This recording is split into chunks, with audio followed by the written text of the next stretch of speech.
Hello, wa ino amazonong na ye nye chân le keng o lung pheng bua ne nye birthdayเดือน11วันที่1นั่นน้อยว่าในบุฝึกช่วยเสียตอนในบุกองหาเหล่าตัวเมียนเย่เอ็นจริงในบุถึงนี่เตี้ยเหววันสุดเสน้อยโอลุงเพ่งเย่สุดเสน้อยโอเคตอนนี้ไปขอว่าภาษาลาวเด้อ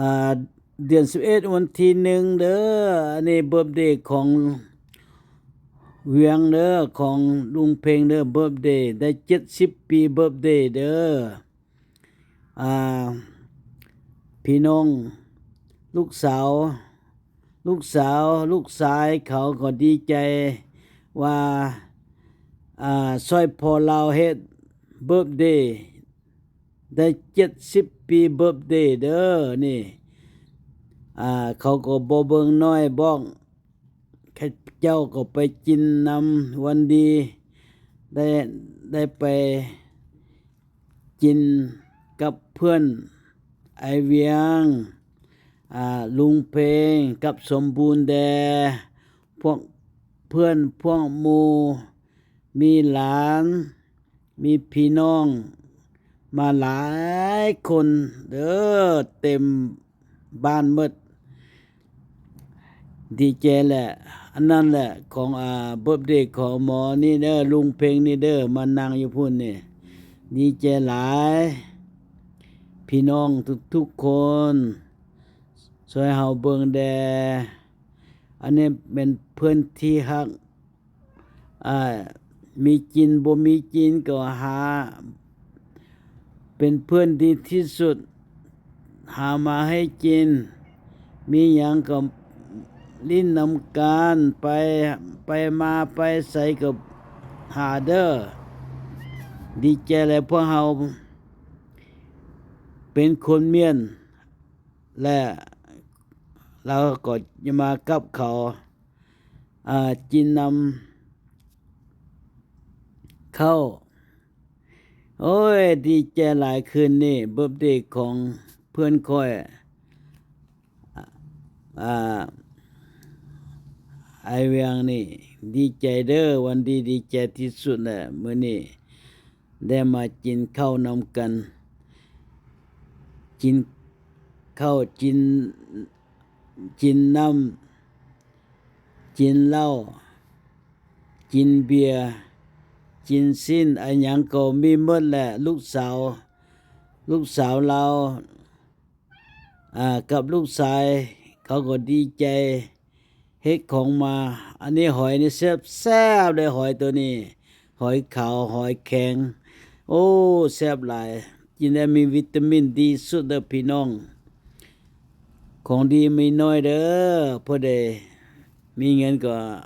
ไปซื้อกินเบิ่งวันดีได้กินมาแล้วแซ่บแท้ๆเด้อกินแล้วกินเบียร์นี่ก็โอ้ยวัน100%พุ่นแหละบ่มีวันลืมเด้อดีใจหลายพี่น้องคนเฮาเพิ่นได้ก็มีเบิร์ธเดย์ปีหนึ่งเพิ่นได้ก็มีเบิร์ธเดย์เทื่อเดียวบ่มีหลายหรอกก็ดีใจหลาย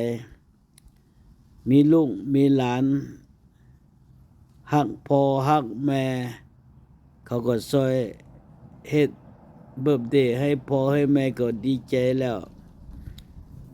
ลูกหลานก็มีบุญมีคุณหาเงินหาทองก็ให้มันได้มาอยู่พี่น้องบอกว่าใส่ถ้าได้เห็นแล้วก็ขอขอบใจนำช่วยเบิ่งเด้อช่วยเบิ่งแดมีหยังก็ช่วยเบิ่งช่วยวันดีแดพี่น้องผู้ใดบ่ได้ช่วยค่อยก็ช่วยค่อย Subscribe ให้ค่อยได้เด้อ Subscribe มา YouTube Channel มา YouTube Channel เขาบอกว่าอิวเมียนเปียว Channel เด้อดีใจที่สุดแหละพี่น้องคนเฮา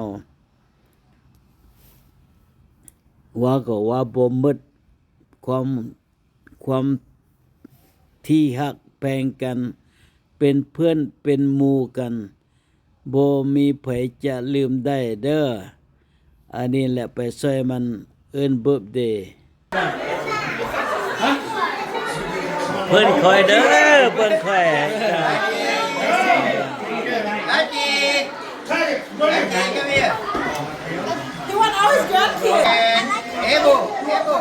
Hey, Ebo. Ebo here, yeah. All kids.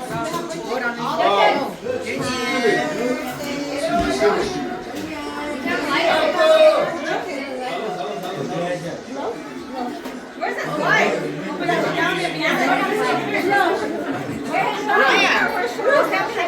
Yeah. ตอนนี้ไปก็จะเว้าอีกภาษาลาวให้พี่น้องผู้ใดได้เห็นได้ฟังแล้วก็ขอขอบใจนำเด้อช่วยเบิ่งเด้ออันนี้เป็นเพื่อนดีเพื่อนที่ฮักที่สุดอยู่หมู่กัน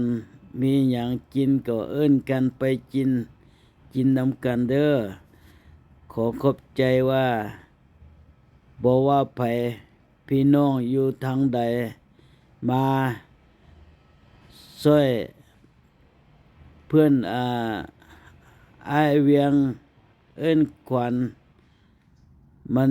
เบิร์ธเดย์ข้อยก็ดีใจหลายบอกพี่น้องทุกๆคนดีใจที่สุดแหละมื้อนี้น่ะ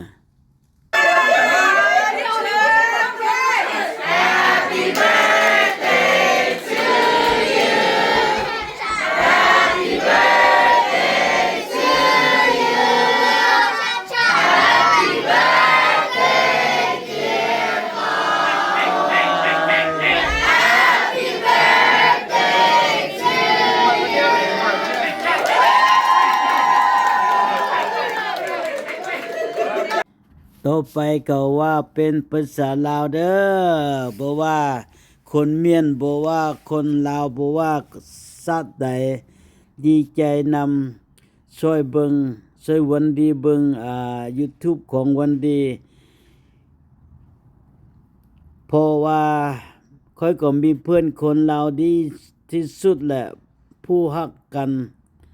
ได้ไปช่วยเบิงลาวลูกสาวเราลูกเราดีใจช่วยมันเอิ้นเบิร์ธเดย์70 ปีเบิร์ธเดย์พี่น้องอยู่ไสก็มาหมดละดีใจหลายพี่น้องทุกๆคนบ่ว่าลูกหลานบ่ว่าคนอันหยังก็มาลิ้นมากินมาช่วยเหมือนซื่นนำกันกินเบียร์กินข้าวกินน้ำทุกสิ่งทุกอย่างลูกหลานก็เฮ็ดมาซื้อมาได้หลายอย่างหลายแนวเด้อพักนี่ก็ดีใจว่าวันดีก็ดีใจที่สุดแหละเพื่อนของไอเวียงเราได้เฮ็ดพาร์ตี้เบิร์ธเดย์พาร์ตี้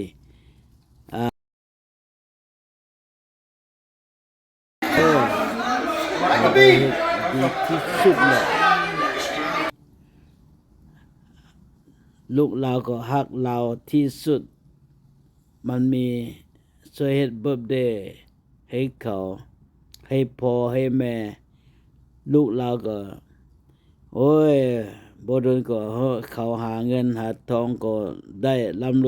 รวยมาเงินทองไหลมาให้ลูกให้หลานเด้อให้เขาดีใจว่าช่วยพ่อแม่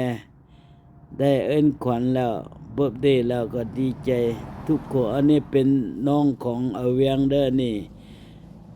เป็นน้องของอาเวียงก็บอกเขาช่วยคอยsubscribe my YouTube ก็ดีใจที่สุดพี่น้องอันนี้เป็นเคยอาเวียงเด้ออันนี้เคยของคนอเมริกาใจเขาดีเขาก็โอเคแหละเขาก็ไปซื้อได้บ้านใหม่อยู่แล้วลูกสาวของเวียงก็กับเคย ยคนมิกาก็ดีใจ เขาก็มีน้ำใจคิดถึงพ่อแม่ก็ช่วยพ่อแม่เฮ็ดเบิร์ธเดย์70 ปีเบิร์ธเดย์ดีใจที่สุดคนเฮาอยู่ในโลกนี้มีลูกมีหลานมีเพื่อนมีหมู่บ่ว่าสัตว์ใดบ่ว่าพี่น้องใดเด้อดีใจสุดแหละหากันเป็นเพื่อนเป็นหมู่กันอยู่ในนี่อยู่ในโลกนี้ต้องคือแบบนี้แหละคนเฮาเบิ่งแม่ของก็มีอันหยังมีหลายก็เฮ็ดหลายแนวหลายอย่างกินบ่หมดอันหยังก็แซ่บหมดโอ้ยดีใจที่สุดเด้อเวียงเอ้ยให้เจ้าสุขดีมีบุญมีคุณให้เจ้าอายุยืนยาวให้มันไปถึงร้อยปีพุ่นเด้อ วันดีว้าวดีใจที่สุดแหละคืนนั้นน่ะเมาเหล้าเมาเบียร์เมามืดมาถึงบ้านจังว่านอนลงก็บ่ตื่นเลยมืดคืนขอขอบใจนำลูกสาวลุงเพ็งแดพี่น้องเขามาทุกคนมาช่วยกันลิ้นกินเบียร์กินเหล้ากินข้าวอันหยังสมบูรณ์ก็มาพวกเพื่อนก็มาพี่น้องเพื่อนวันดีสมบูรณ์ลุงเพลงอันนี้แหละแม่นสาวของเวียงลูกกุกลูกที่สองลูกสาวที่สองบ้านอยู่ลูกสาวที่สองเด้อดีใจหลายขอขอบใจพวกเจ้าทุกคนพี่น้องช่วยเบิ่งช่วยแยงกันมันจะหมดแล้วขอขอบใจนำให้พวกเจ้ามีสุขมีลาภทุกคนหาทองหาเงินให้มันมาเด้อขอขอบใจมันหมดแล้วเด้อบ๊ายบาย